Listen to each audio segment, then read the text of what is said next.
يا بالأحسن يا شادي يا بالأحسن يا شادي يا بابا علي حملي قدي يا بالأحسن يا شادي يا بالأحسن يا شادي يا بالأحسن يا شادي يا بابا علي حملي قدي يا بالأحسن يا شادي يا بالأحسن يا شادي يا بالأحسن يا شادي يا بابا علي حملي قدي يا بالأحسن يا شادي. Eh bien, là, c'est une mission que nous allons combler donc pour fin octobre, la deuxième quinzaine d'octobre, sur la Tunisie. سلام الله سلام الله. Nous allons accompagner donc pour donner les fauteuils directement dans les familles aux malades, et nous aurons donc une journée de bateau pour emmener sur ce pays.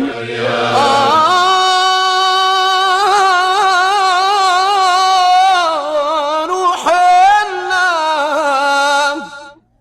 عيسى روح الله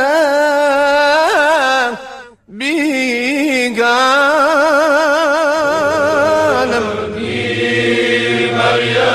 سبحان اللي صورها وانشاف في بطن امه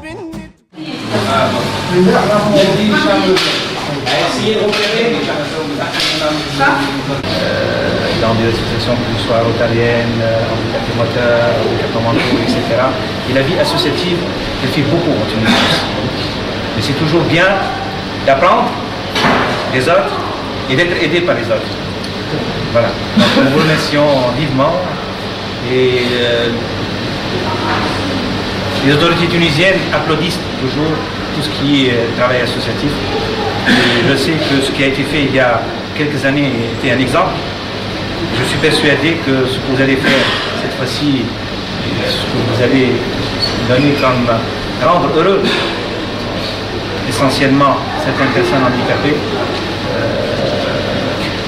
ne remplacera jamais ce qu'on va vous dire comme remerciement. Ça ne sert à rien de vous remercier. Vous serez remercié certainement par le sourire effectivement de ceux que vous allez contacter.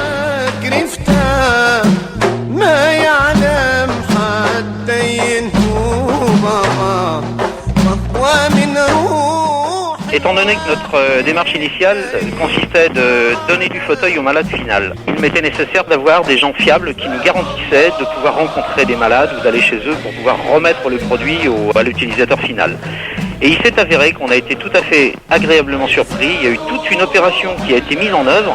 Ça a été pratiquement une affaire d'État, puisque la première distribution a eu lieu à Madia, dans un local qui est mis à disposition à Monsieur Banawas, qui est le responsable de la GIM, c'est-à-dire la responsabilité des handicapés moteurs et physiques sur la province de Madia. Donc les gens ont été convoqués, ils se sont déplacés massivement, et nous avons eu la surprise, l'agréable surprise, ce jour-là, d'avoir la visite du gouverneur de Madia, Monsieur Lamine El Labed, qui est donc le représentant du président de la République tunisienne, qui est venu nous accueillir chaleureusement en nous remerciant de ce que nous avions fait sur cette démarche, en espérant bien sûr que nous en ayons d'autres par l'avenir. Et vraiment un accueil hors du commun. Hors du commun.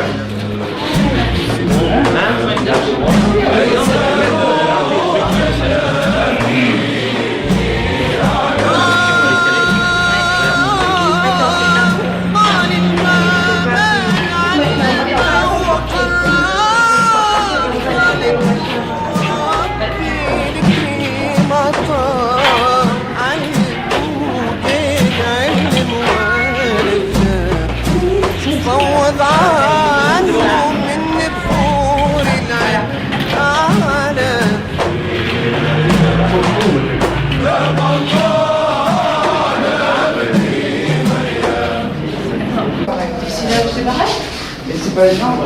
Il veut pas ça. Il veut pas sur la lèvre. Voilà. Il est en... Là, il est peut-être plus soft. C'est un classique. Bon, un classique.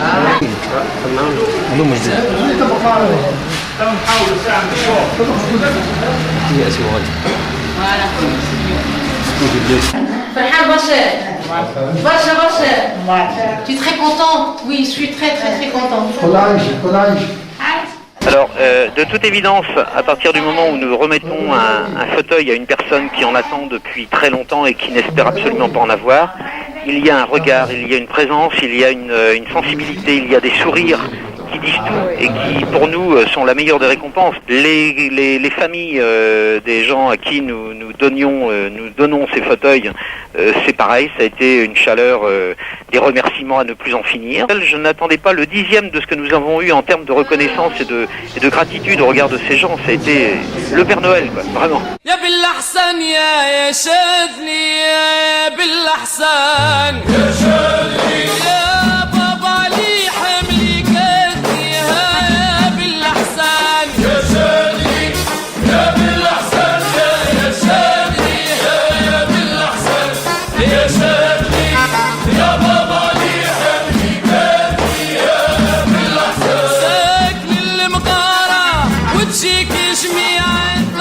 Le projet pour l'année prochaine, étant donné qu'on a vu sur place la nécessité, c'est déjà de revenir en Tunisie. Bon, d'une part, les gens nous ont demandé de revenir. On ne va pas les décevoir, on reviendra. Mais il est certain que par rapport à ce que nous avons vu cette année, il n'y aura pas de changement énorme par rapport à l'année prochaine et nous reviendrons avec le même matériel, avec les mêmes besoins, les mêmes nécessités. Je fais un appel parce que là, cette année, nous sommes partis à 10, des chargés de mission bénévoles, des gens qui n'ont jamais eu l'occasion de voyager, qui n'ont jamais eu l'occasion de voir ce que nous avons vu, et qui repartent le cœur très très gros. Mais quand je dis gros, c'est gros de plein de choses, gros de chaleur, gros d'humanisme, gros d'humanité. Ça va déborder, c'est-à-dire que ces gens-là vont en parler. Et je veux surtout que les gens qui les écoutent, ou moi-même à travers ce message, se présentent en tant que bénévoles.